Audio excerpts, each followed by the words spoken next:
त्रिदोष षड्रस संबंध। तत्र दोषम एकम त्रयस्त्रयो रस जनिता। 3 दोष बता रखे, इनको जीतने के लिए षड्रस के बारे में बताया गया है।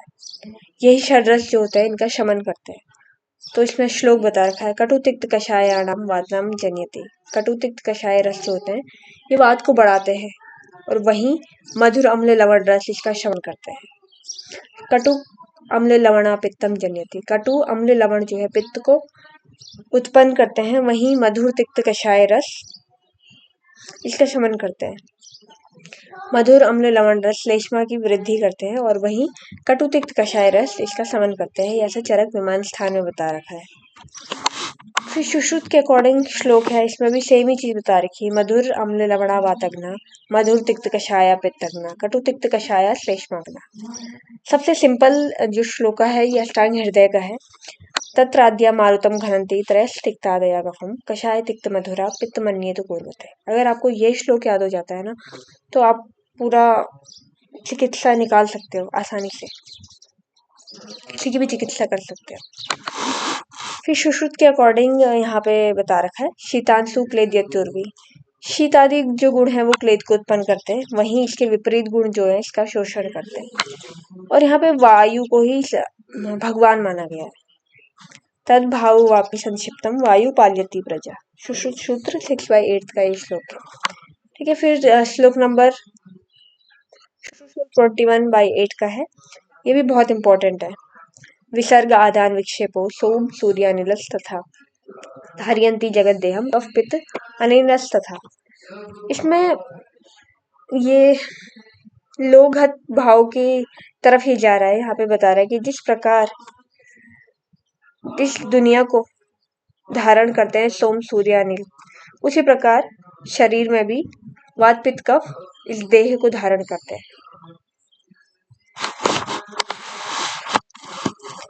अब यहाँ पे एक श्लोक बता रहा है, इंपॉर्टेंट श्लोक सुश्रुत का, सुश्रुत 14 चैप्टर का। कुपिता नाम ही दोषाणाम स ये परिधावतम यत्र संगम खावे गुणियात व्याधि तत्र उपजायत। इसे हम कुष्ठ रोग के अकॉर्डिंग समझेंगे। कुष्ठ रोग हर बॉडी में किसी पर्टिकुलर एरिया पे होता है, तो वो किस तरीके से होता है, तो जहाँ पे भी आपको खावे गुणिया मिलेगा, जहाँ पे भी दोषों की उत्पत्ति होगी या खावे गुणिया होगा, वहीं पे व्याधि की उत्पत्ति होगी। ठीक है, फिर सुश्रुत सूत्र 21 में भी ये वात पित्त कफ के बारे में बता रखा है। ये देह के संभव हेतु बता रखे हैं। ठीक है, ये अधो मधो ऊर्ध्व में स्थित होते हैं, शरीर को धारण करते हैं। इनको स्थूल भी कहा गया है, त्रिस्थूल भी इनको कहा गया है। ठीक है, दोष और आयु संबंधी इंपॉर्टेंट क्वेश्चन है। वयो मंतम मध्य प्रथमे वात पित्त कफामया बलवंतो भवत्येव स्वभाव वयसो नृणाम। चरक चिकित्सा 30/311 का ये श्लोक है। बाले विवृद्धे श्लेष्मा मध्यवे पित्तमेव तो भूषम वर्धते वायु वृद्धि।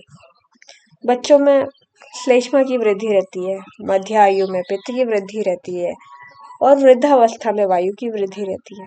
ठीक है, सुश्रुत सूत्र 35 का ये इंपॉर्टेंट है। दोष की गति बता रखी है, कोष्ठ से वो शाखा में कैसे जाते हैं। अगर दोष आपके कोष्ठ में स्थित है, अगर आप व्यायाम करते हो, उष्ण तीक्ष्ण आहार विहार का सेवन करते हो, स्थान अवचरणात्, इसका मतलब है कि ठंडे एरिया से गर्म एरिया में जाना। जैसे एसी वाले कमरे से आप बाहर जाते हो, तो वो है कि कोष्ठ जो है आपके शाखा में चले गए। ठीक है, कोष्ठान शाखा मलायांती द्रुतानाम मारुतस्य। तो ये वायु के द्वारा ये कोष्ठ से शाखा में जाते हैं। दोष की गति बता रखी है, शाखा से कोष्ठ में वृद्धि विशंदनात् पाका श्रोतो मुखादि शोधनात् शाखा मुक्त्वा मला कोष्ठम यान्ति वायुश्च निग्रहात्। शाखा से कोष्ठ में कैसे आएंगे, या तो वृद्धि होगी उनकी, विशंदन होगा, या तो उनका पाक हो जाएगा। ठीक है, इससे वो स्रोतों के मुख आदि में आ जाते हैं। तो इस कंडीशन में हमें शोधन करना चाहिए। ठीक है, शाखा मुक्त्वा मला कोष्ठम यान्ति वायुश्च निग्रहात्। फिर संचय प्रकोप प्रशमन वायु के बारे में बता रखा। उष्ण युक्त रूक्ष आदि गुण से वायु का संचय होता है। ठीक है, शीतेन कोपम उष्णेन समम स्निग्धादया गुण। शीत से कोप होता है, उष्ण से शमन होता है। उष्ण में भी स्निग्धादि गुण का अगर हम यूज करते हैं, जैसे गर्म तेल की मालिश करने के लिए बोलते हैं, तो इससे इसका शमन होता है। ठीक है, पित्त का प्रकोप बता रखा है, शीतेन युक्ता तीक्ष्ण आद्याश्च चयम पित्तश्च कुर्वते। शीत युक्त तीक्ष्ण आदि का सेवन अगर हम करते हैं तब पित्त का संचय होता है। इसका आंसर जो है ठंडे पानी को भी हम बता सकते हैं, जो चिल्ड वाटर होता है ना, वो तीक्ष्ण तो वो होता ही है, शीत युक्त भी होता है, तो उससे पित्त का जो होता है संचय हो रहा है। उष्णेन कोपम, उष्ण से कुपित होता है, मंद आदि से इसका शमन होता है। ठीक है, फिर यहाँ पे श्लेष्मा के लिए भी बता रखा है, शीतेन युक्ता स्निग्धाद्या कुर्वते श्लेष्मणश्चयम् उष्णेन कोपम तेनेवं गुणाः रुक्षादया शमम्। शीत युक्त स्निग्धादि से कफ का संचय होता है, उष्ण से कोपन होता है और रुक्ष आदि गुण से इसका शमन होता है। बस ये सिर्फ 3 श्लोक आपको आ गए ना, चिकित्सा आप कर सकते हो आराम से। बस आपको द्रव्य पता होने चाहिए कि किसमें स्निग्ध गुण मिल रहा है, किसमें तीक्ष्ण गुण मिल रहा है, किसमें रुक्ष गुण मिल रहा है। ठीक है, फिर त्रिदोष संचय प्रकोप प्रशमन काल। ये टेबल तो सभी को याद होगी ही, याद कर लेना अगर याद नहीं है।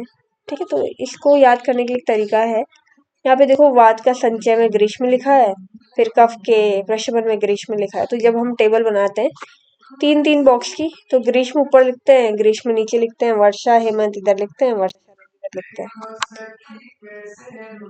ठीक है, बाकी तो आपको याद होगा ही, याद कर लेना, इसमें कोई ट्रिक नहीं आपको याद करनी पड़ेगी।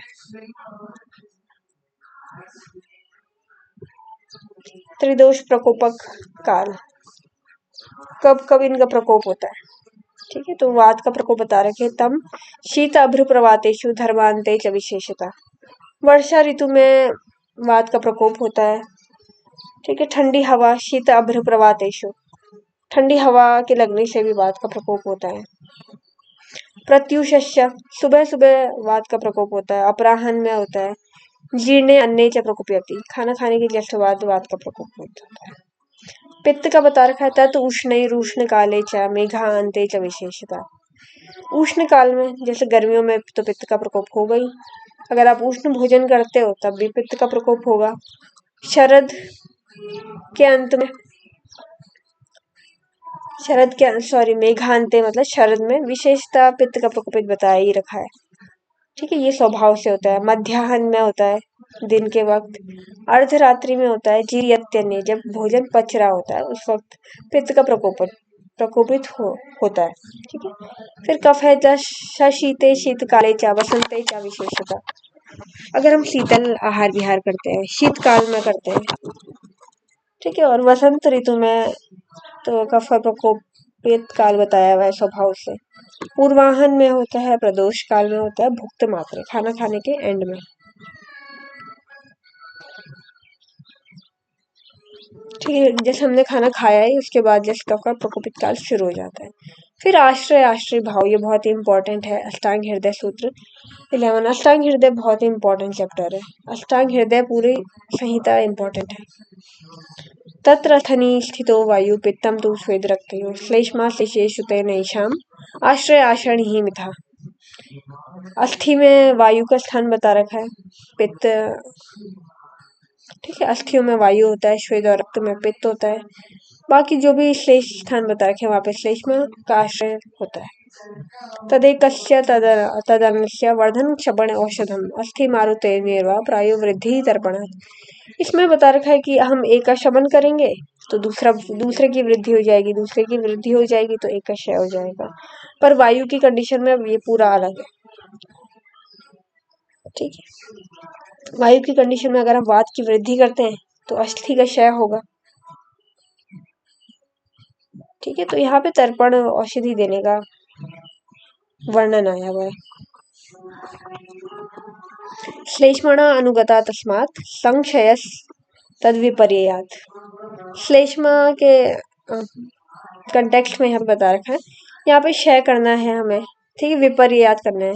क्षय वृद्धि ये सब करते रहना है ना, कभी क्षय करना है कभी वृद्धि करना है। वायुना अनुगतो तस्मात् वृद्धि क्षय समुद्भवान् विकारान् साध्यते शीघ्रं क्रमात् लंघन ब्रह्मणि। ठीक है, तो वायु की कंडीशन में बोल रहे हैं कि क्रम से हमें कभी लंघन करना है कभी हमें भ्रमण करना है। ठीक है, कभी वृद्धि करनी है कभी क्षय करना है, क्रम से चिकित्सा करनी है। ठीक है, सामान्य नियम यहाँ पे बता रखा है, दोष वृद्धि में लंघन करना है, दोष क्षय में भ्रमण और तर्पण करना है। ठीक है, अस्थि में वायु, रक्त और स्वेद में पित्त, शेष रस मांस मेद मज्जा और शुक्र धातु में कफ दोष का स्थान आश्रय से संबंध बता रखा है। तो यहाँ पे बोल रहे हैं पित्त का प्रकोप होता है तो उसी की वजह से रक्त की दुष्टि होती है, पर ये नियम अस्थि और वायु में नहीं होता है।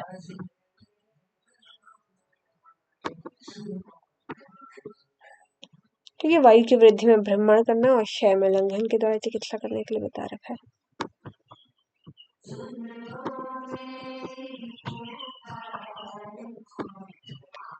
यहाँ से आगे हम आपको पढ़ाएंगे नेक्स्ट क्लास में। इसमें वैसे भी सब कुछ याद करना ही है।